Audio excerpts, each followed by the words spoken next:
안녕하세요. 오늘 분석해볼 종목은 TBC입니다. TBC 같은 경우에는 최근에 홍준표 인맥 관련주로 부각이 되면서 굉장히 강한 상승 흐름을 지속적으로 이어나가고 있다, 이렇게 볼 수가 있어요. TBC 같은 경우에는 한국당 시절에 홍준표의 공천위원으로 활동했던 배병일 영남대 교수가 사회이사로 활동하고 있기 때문에 홍준표의 인맥 관련주로 엮였는데, 최근에 8월 23일자부터 홍준표 의원의 지지율이 급등하면서 지속적인 상승세가 나오고 23일자에 12% 상승, 24일자에 상한가, 그 다음 8월 25일자부터 위에서 고가 노름을 7일간의 고가 노름 뒤 다시 한 번 더 상승세가 나와주게 되면서 오늘자에 또 상한가를 만들어준 모습이 나왔습니다. 지금 대선 인맥 관련주들이 슬슬 태동을 해야 될 시기인데, 이재명, 이낙연, 윤석열 이런 기존 후보군들의 관련주들은 이미 상승세가 나와주었는데 홍준표 의원에 대한 관련주들은 상승세가 그렇게 강하지 못했다. 그렇기 때문에 이번 지지율 급등 속에 굉장히 강한 흐름들이 나와줄 가능성들이 높고, 지금 현재로서는 바닥권 대비해서 벌써 2배가 좀 넘게 올랐지만, 기존의 TBC 같은 경우 상승하는 흐름이 나오기 전에 1,400원 정도에서 애초에 주가 흐름이 나와주고 있었기 때문에 현재 아직 2배도 제대로 못 간 상황이다라고 볼 수가 있습니다. 이전에 인맥 관련주들은 보게 된다면 에이텍 한번 보도록 할게요. 에이텍은 이전에 이재명 도지사 관련주였죠. 그때가 작년 7월 정도부터 인맥주들이 태동하기 시작했는데, 그때 작년 7월에 13,000원 정도 수준에서 47,000원까지 3배가 넘는 흐름들을 이어가줬었습니다. 즉 대선 테마들은 굉장히 강한 흐름들이 나와주었거든요. 서영 같은 경우에도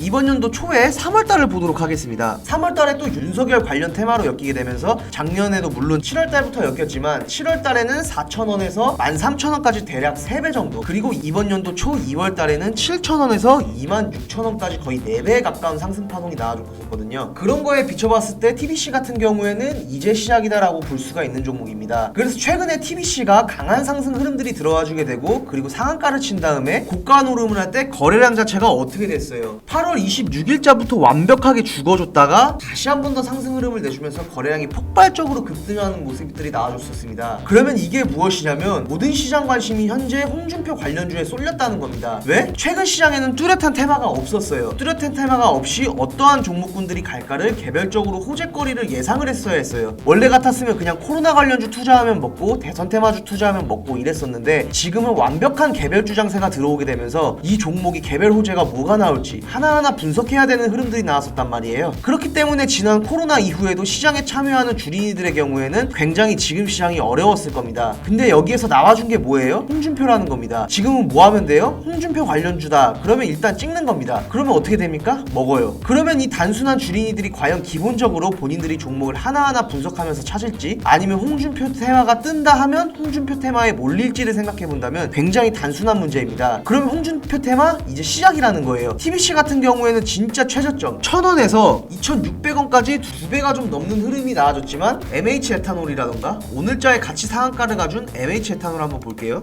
오늘 첫 상한가입니다. 홍준표 관련주 이제 시작이라는 거예요. 그렇죠? 그렇기 때문에 지금 나머지 홍준표 관련주 대비해서 제가 TBC를 오늘 분석하는 이유는 뭐냐, TBC의 경우에는 일찍서부터 홍준표 관련주로 엮여 있었다. 이게 무슨 뜻이냐, 나머지 종목들은 기존의 세력들이 움직이고 있던 게 아니다라고 보는 거예요. 근데 TBC는 8월 23일자부터 남들보다 빨리 나는 홍준표야 라고 선언하고 움직였다는 거예요. 그럼 이것은 무엇이냐면 바로 이거예요. 남들은 오늘에서야 오른 걸 나는 이전부터 그걸 빌미삼아 올랐다고 한다면 그건 모종의 세력이 인위적으로 주가를 움직였다고 볼 수가 있는 것이고, 그렇기 때문에 이 TBC라는 것은 누군가의 개입이 있었다. 그러면 그 누군가의 개입이 있는 상황에서 홍준표 테마가 오늘자 전원 상한가로 상승 신호탄을 쏘아 올렸다. 그러면 이러한 신호탄들이 쏘아 올려졌을 때 전체적인 시장의 수급이 홍준표 관련주로 옮겨온다고 한다면 상승세가 과연 어디까지 이어질 것인가? 바로 저는 적어도 저점 대비 3.5배에서 4배는 가야 된다. 왜? 방금 말씀드렸죠. 에이텍 아까 차트 한번 보셨으면 에이텍 얼마 올랐죠? 이전에 3배가 넘게 4배 가까이 올랐어요. 서현도 4배 가까이 올랐습니다. 그런데 TBC 이제 2배 올랐습니다. 아직 상승세가 많이 남아있다라는 거예요. 그러면 지금은 이러한 종목군 홍준표 관련주에 투자를 해야 된다는 거예요. 대부분은 이렇게 생각할 겁니다. MH 에탄올이나 다른 홍준표 관련주들은 오늘 첫 상한가를 갔으니까 이제 바닥에서 첫 시작하는 거 아니냐, 이게 더 먹을 게 많은 거 아닌가요? 라고 하실 텐데, 모든 대선 테마는요 대장이 가장 강한 상승세, 그리고 가장 높게 올라갑니다. 이게 무슨 소리냐면 옛날 써니전자나 아니면 뭐 우리들제약 아니면 바른손 이런 종목들 보세요. 대장주들이 가장 강한 상승 흐름들이 나와주는 거예요. 그렇기 때문에 지금 홍준표 관련 테마에서 가장 대장을 잡을 수 있는 종목은 뭐다? TBC다. 홍준표 관련주의 대장은 TBC라고 보는 것이 맞습니다. 그렇기 때문에 지금 저는 TBC는 이거는 상한가에라도 진입을 해야 된다고 봅니다. 상따를 들어갔어야 된다. 이렇게 좀 설명을 드리겠습니다. 이미 기존 매물 라인은 싹 다 돌파했습니다. 월봉상으로도 이미 역사적 신고가를 달성했어요. 상장 이후 단 한 번도 2,600원을 찍어본 적이 없는 종목입니다. 물론 이전 액면 분할 이전에는 그 시세가 있었겠지만 액면 분할한 가격으로 쳤을 때는 현재가 역사적 신고가라는 겁니다. 그럼 이러한 역사적 신고가가 들어왔는데 그럼 여기에서는 주가 상승 흐름을 어떻게 예측해야 되냐? 간단합니다. 이런 상한가를 치면서 상상상 급등